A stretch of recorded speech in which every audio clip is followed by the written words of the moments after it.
Hey YouTube, Card Hound here. Well, it's been about 2 months since my last video, so I'm just going to jump right into it with my recent pickups. First couple of cards are just going to be kind of miscellaneous cards. They don't really fit a set register or anything for me. First one is going to be a Nolan Arenado 2013 Topps update. I've been trying to pick up just a few of the baseball current players in the offseason. So Nolan Arenado, obviously a great player for the Rockies, and that's the front and the back of his. And next one, also a current player, 2011 Topps update, Jose Altuve. So also great player. I know the Astros have been in the news a lot lately, but still, like I said, great player, has an MVP, and like I said, I'm a sucker for a guy that can get 200 hits in a season, and he's done that multiple times. And then the next card, I have been kicking around the idea of starting a Nolan Ryan collection.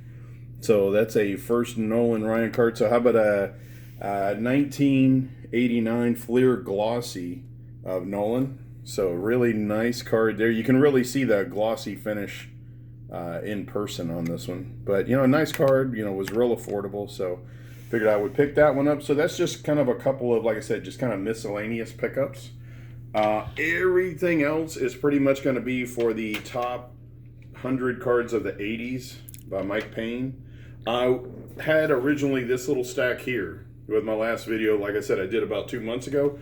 Well, it has exploded, so we're now up to 30 cards, and 31 is in the mail. So let me just kind of rapid fire go through these. So how about an 81 Topps traded Hall of Famer Tim Raines? So got that one at a 9. Centering's okay. The case is definitely pretty scuffed up because this is an older case. But nice example of his rookie card. Next up, so I've got a pretty good selection here of Cal Ripken Jr. So I figured I'd do these in chronological order. So now we're in 82. So the 82 Donruss of Cal. Pretty well centered on that one. Really liked the card a lot. Kind of like the up close shot of him versus some of his other rookies, where there's multiple players, or like, for example, the Fleer. So I've also got the Fleer. Don't really like the picture of the Fleer card as much. So got that one as well in a 9. And so don't worry about the back. Just there you go. Thank you. Directing on the fly. So this is his Fleer card. Like I said, don't really like the image as much on this one. But still a nice card, pretty well centered. I guess I will show the back of this one. And then I do have one more that I picked up just recently, which would be his regular issue Topps. And so this is a multiplayer card, right? So there is that one. Pretty well centered on that one. Like I said, probably picked this one up maybe like a week ago or so. So the only one that I'm needing now is just the Topps traded. And then I will have, all of his main issue rookie cards. So that is Cal Ripken. So we'll move on. Let me reset. I'll pull all those. And it has been really fun though collecting this 80s set. For anybody who's into 80s cards, this is definitely the set registry for you, because all of these cards, I just have so many memories of these cards, because like I said, this is right in my wheelhouse of players and when I was really into baseball a lot. So Ozzie Smith. So this is also a part of the set registry. Got this one a 9. Really well centered. Really nice example of the card. And so that pretty much takes care of 82. So now we're going to move into 83. I already have the Gwynn. So how about Ryan Sandberg in a 9? Really nice card. I mean, obviously, the Sandberg, the Boggs, and the Gwynn. I mean, those are the big 3 in this set. So why don't we finish it off then? Oh, I guess I'll flip that around to the back so you can see that as well. And then the final of the triumvirate here would be Wade Boggs. So there's his in a 9. The front and the back of that one. So that finishes off the big 3 for the 83 Topps, at least the main issue, not the traded. So let's pull those and we'll reset again. I believe I have one more card for 83, and then we'll move into 84. So 83. Boy, this is a really big card. I remember in college, I went to a baseball card store, and I think I used like my student credit card and actually bought this raw for over $100 back then. And so there you go, an 83 Topps traded Darryl Strawberry. Just beautiful card, really, really well centered. Just really love it. So got this one, maybe a month or so ago. But really nice card. And there's the back of that one. Boy, back in the day, you just kind of thought that Darryl Strawberry was definitely on a trajectory to be in the Hall of Fame. But, like with a lot of things, life happens. But still, he had a great career. And so let's move into 84. I know I'm kind of rapid firing these, but 84. The Fleer update obviously is iconic. So there's, several great rookie cards in that one. Well, here's one of them. So how about the Kirby Puckett? Wanted this card for years. Pretty well centered. Really nice example of his card. So there is the front and the back of his. There's definitely quite a few other cards of Kirby's that I need to pick up in 85. But hey, this is the big one, right? The Fleer update is really the monster card for him. So how about let's do another 84 Fleer update. A terrific card here, Roger Clemens. So I think I've had this card once before in the past, but I don't know if I sold it or what happened with that. But I've gotten another one. Again, just kind of like the Puckett, pretty well centered. Beautiful card. I think he will make the Hall of Fame in the next couple of years. So I figured now was a good time to pick this one up.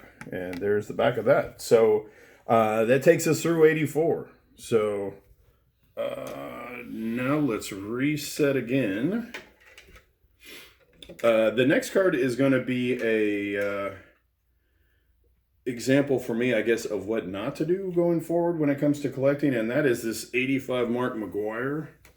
With this one, it is, in my opinion, a really well-centered card. Not a lot of issues on the front of it. The only thing is the seller did not have a picture of the back of the card. So when I flip it around, it's got kind of like a little stain or something here on the back. And I don't know if I had actually seen that, if I would actually purchase this card. So that's just kind of something for me. I think I'm going to look a little more for cards that actually have pictures of the front and back of the card and not just the front. So still a nice card though. So that starts us in 85. Then we go into 85 Topps. Kirby Puckett. So really nice card there of Kirby. Still do need his Donruss, and I need his Fleer cards in 85. But really well centered card, really nice image. And there is the back of that one. So still pushing through 85. How about an 85 Topps of Mr. Roger Clemens? So nice rookie card of his. The only card I think I still am lacking for Roger is the 85 Fleer. And there's the back of that one. And okay, a couple more 85 cards. So let's reset once again. All right. So how about an 85 Eric the Red, Eric Davis? So, nice card there. I mean, all the 85 Topps are pretty affordable if you're going for them at a 9. I mean, 10s start to get pretty pricey, so I just figured I would stick with a 9. For me, the cutoff is kind of 85. So anything 85 or older, I'm pretty much shooting for in a 9. And 86 and up, with a few exceptions, I'm shooting for a 10. Next card. Last card of 85 would be Mr. Dwight Gooden. So got that one in a 10. So that one was actually affordable in a 10. So nice example of his card. There's the front and the back of that one.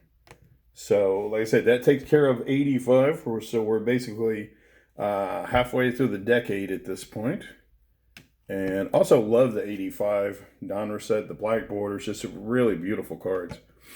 So let's push into 86. So 86, what, I'm moving into high school at this point, right? So, okay. So 86, Fleer update. This is a biggie. Barry Bonds. If I'm not mistaken, this is the one that's also used in the set registry, not only for the top 100 of the 80s, but also for the, what is it? The, oh my gosh, what am I thinking here? The Hall of Fame, like the potential Hall of Fame. I forgot what the name of it is, but the guys that are potential Hall of Famers. This is the one that's used in that set registry. And so there's the front and the back of that one. Yeah, I totally blanked on what the name of that is. Where's Ray from Philly when you need him, right? But okay, so there's that one. Next one. So let's stick with Barry Bonds. How about an 87 Fleer? So, wow, okay. So I guess we're out of 86 that quick. So 87. So a Fleer, absolutely love this card. The powder blue, I think it just, the cards are just beautiful. So this is a rookie Barry Bonds, 87 Fleer. Not the glossy, just the regular. In the set registry, it's just the regular card is the one that's in the registry. There's the front and the back of his. Sticking with 87, so I got a couple more 87 cards.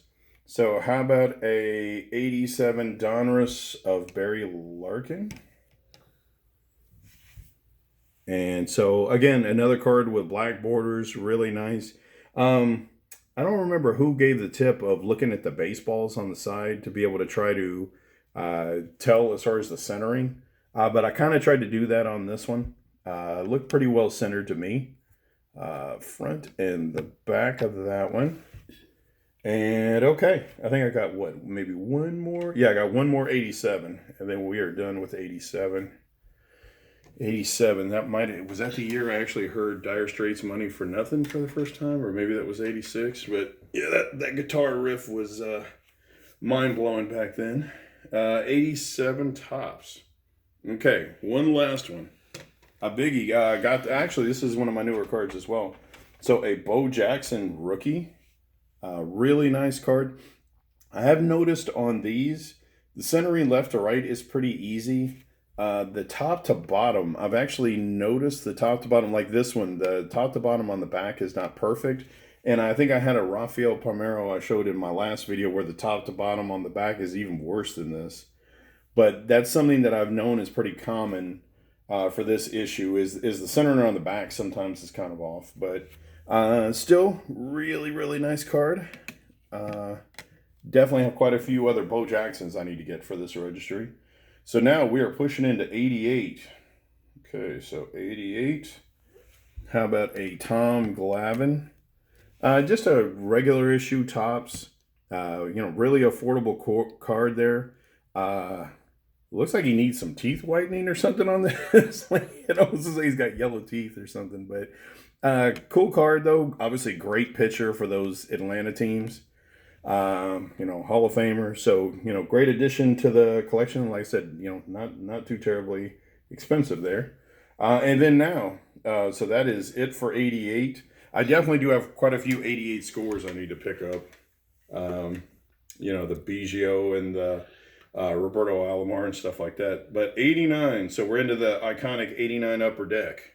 So we got 3 of these. So Mr. John Smoltz. So obviously Hall of Famer. Nice example of his card, pretty affordable 89 Upper Deck. I still do have his 88 Fleer update that I need to pick up. So there's a nice example though of his Upper Deck card. Next up would be one of the greatest pitchers I ever saw, and that would be Mr. Randy Johnson. So his 89 Upper Deck. So also got that one in a 10, really nice card. I think the other one in the set register on this one is the 89 Fleer Marlboro, where you can, in some of the cards, you can kind of see the Marlboro ad in the background on the scoreboard. But I haven't picked that one up yet. So we do have the 89 Upper Deck though. And then the final card that I was going to show you in this, got this one also just recently. Man, I have noticed the price of the 89 Griffey has been just skyrocketing. So, instead of, waiting for years to get the 89 Upper Deck Griffey in a 10, I just went ahead and pulled the trigger on a 9. And figured that would be at least easier to do for now, and then I can always hunt down the 10 in the future. So this is kind of a nice placeholder, I guess, if nothing else. The iconic #1 card in the 89 Upper Deck set. So that is it, guys. So like I said, we have gone through from maybe like 5 or 6 cards in the 89, the top cards of the 80s to now 31. So made a lot of headway there. Have picked up a couple of Cowboy cards, maybe 1 or 2 of the Fleer basketball, the 86 Fleer basketball. But mostly I've been focusing on this set and just really enjoying it. Like I said, really bringing back a lot of memories of my youth. So I hope you guys enjoyed this, and take care, and we'll see you.